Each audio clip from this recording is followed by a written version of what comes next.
Olá pessoal, seja bem-vindo. Eu sou o professor Anderson Lupo Nunes. Estamos na nossa terceira aula para a turma Química 241, turma do quarto período do curso de Química Integrado do IFRJ Campus Duque de Caxias, onde eu trabalho. As aulas estão sendo online, aulas gravadas e síncronas, aquelas aulas ao vivo. Então, gente, o que nós temos?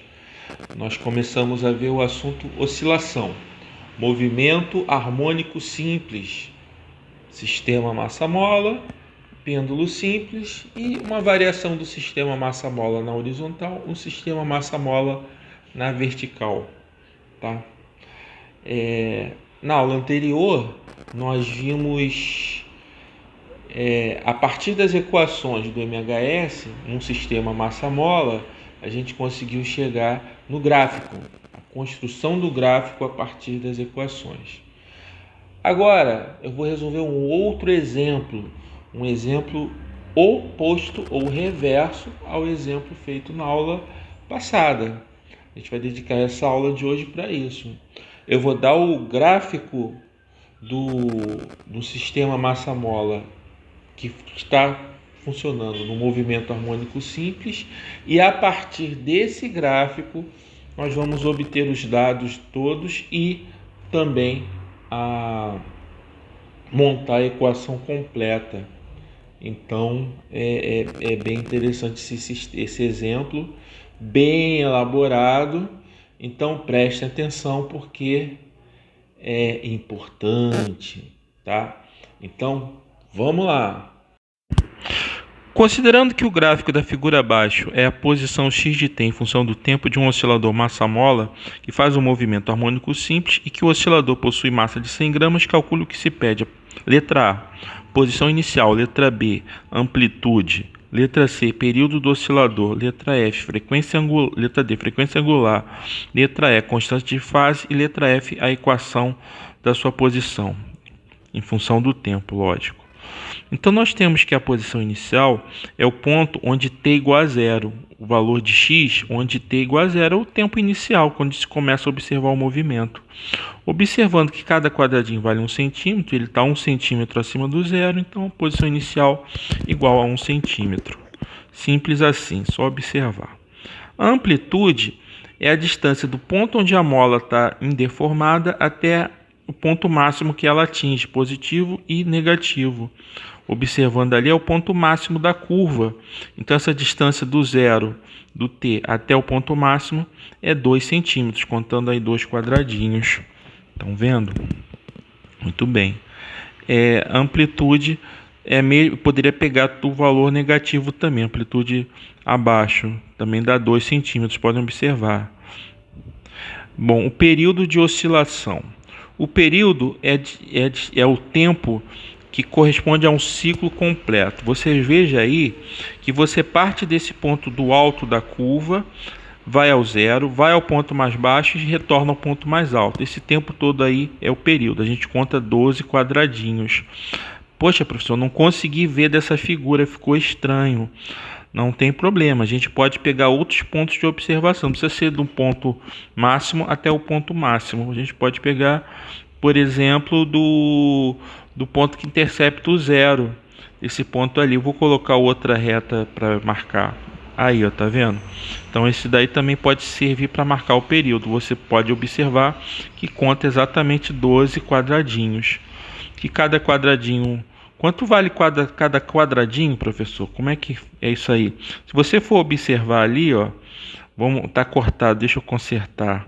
Então, consertei. Cada quadradinho vale 1 segundo. Então, são 12 quadradinhos, o total do período é 12 segundos. Simples assim, tá? Então, do gráfico você já obteve várias informações. Para achar a frequência angular, letra D, você pega o seu período e coloca na fórmula.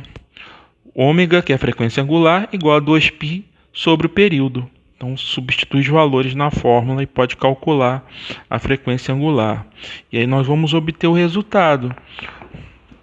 substituindo os valores todos, 0,5236 radianos por segundo. Ou eu posso escrever em termos de π, que é mais fácil de visualizar o ângulo para calcular seno, cosseno, tudo mais. Então é π sobre 6 radiano por segundo. É a mesma coisa, π sobre 6 radiano por segundo é igual a 0,5236 radiano por segundo.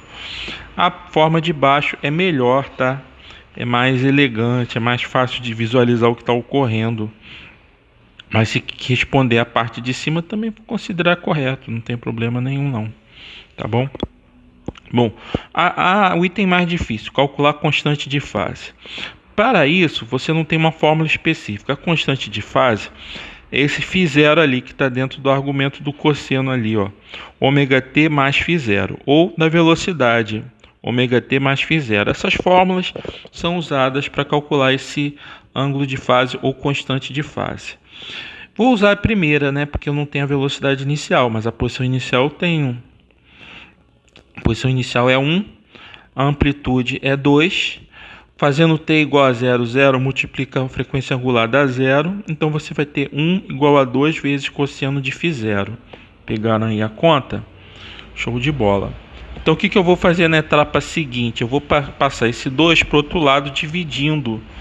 Desse jeito, ó, 1 sobre 2 igual ao cosseno de φ0. Então, eu tenho que descobrir qual ângulo φ0 cujo cosseno dá 1 sobre 2, ou meio. Lembram qual é o ângulo cujo cosseno dá meio? Lembram? Não? Pô, vocês têm que ter em mente as questões da trigonometria. Muito importante. Não lembraram ainda? Pô, professor, que suspense. Tá bom, vou revelar. Vocês não têm paciência mesmo. Então, φ0 igual a 60 graus. Cosseno de 60 igual a meio. Ou φ0 igual a π sobre 3 radiano. Por que escrever em radianos, professor? Porque, como eu falei, é melhor para a gente visualizar o ângulo em radiano. Tá?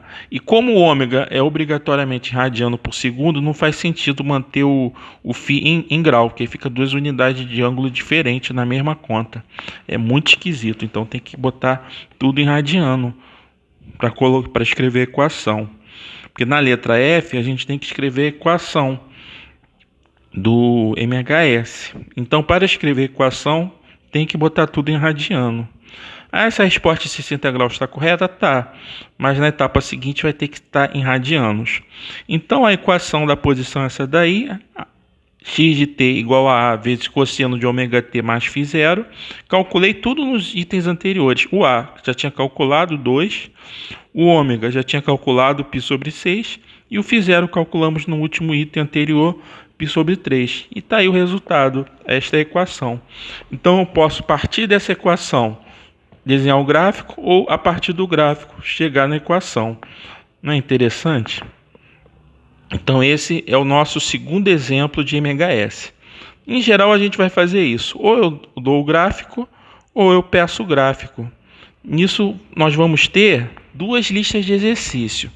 Uma lista de exercícios com metade da matéria e a outra lista de exercícios com a outra metade da matéria. Então, vão ter duas listas de exercício mais um trabalho escrito, que vocês vão montar esse trabalho escrito. Então, assim vai ser o sistema de avaliação. Então, os exercícios vão ser mais ou menos desse jeito, conforme aquele primeiro exemplo que eu resolvi na aula anterior, ou conforme esse exemplo aqui. Tá bom, pessoal? Então, espero que tenham entendido. Se não entenderam, revejam a aula quantas vezes quiserem. E ficamos por aqui. Tchau, tchau. Boa semana a todos.